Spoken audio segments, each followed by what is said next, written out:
Viewers, मैं आज घर में टूटी फ्रूटी बनाने का तरीका बता रही हूँ। घर में हम आसानी से टूटी फ्रूटी बना सकते हैं और उसके लिए हमें कच्चा पपीता चाहिए।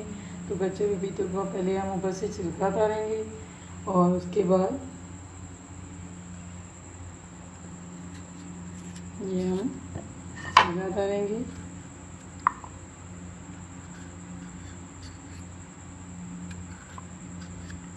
तो उसके बाद मैं आपको काट के दिखाती हूँ छिलका उतार के। ये इस शेप में हमने इसको काटना है, इस तरह। ये देखिए मैंने काट लिए हैं। तो अब इसको, ये मैंने पानी गर्म कर लिया तो इसमें अब डाल रही हूँ आहिस्ता आहिस्ता इसमें।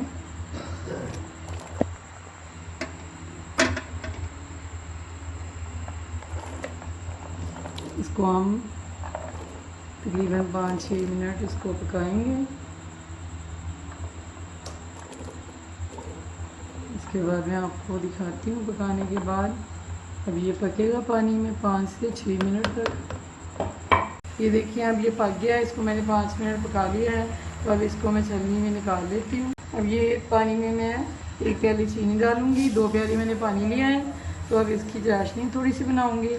1 से 2 मिनट इसको पकाऊँगी। उसके बाद वो टुकड़े जो मैंने इसको बॉईल करके रखा है वो इसमें डाल दूँगी।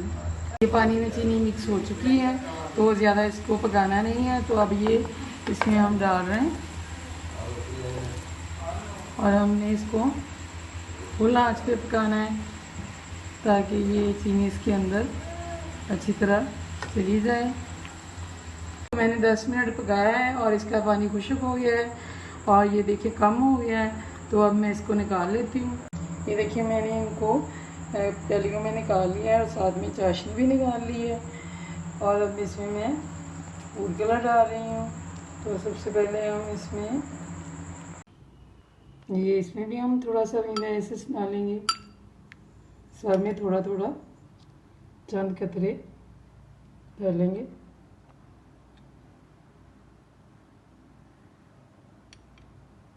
टूटी फ्रूटी रेडी है।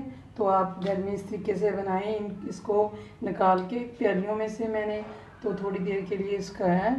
तो इसको टिश्यू पेपर के ऊपर डाल के सुखा के तो आप इसको मीठी किसी भी चीज़ में यूज़ कर सकते हैं, चावलों में, कस्टर्ड में या आइसक्रीम वगैरह में। तो आप इसको यूज़ कर सकते हैं। तो मेरे तरीके से बनाएं और मेरे चैनल को सब्सक्राइब करें, लाइक करें, शेयर करें।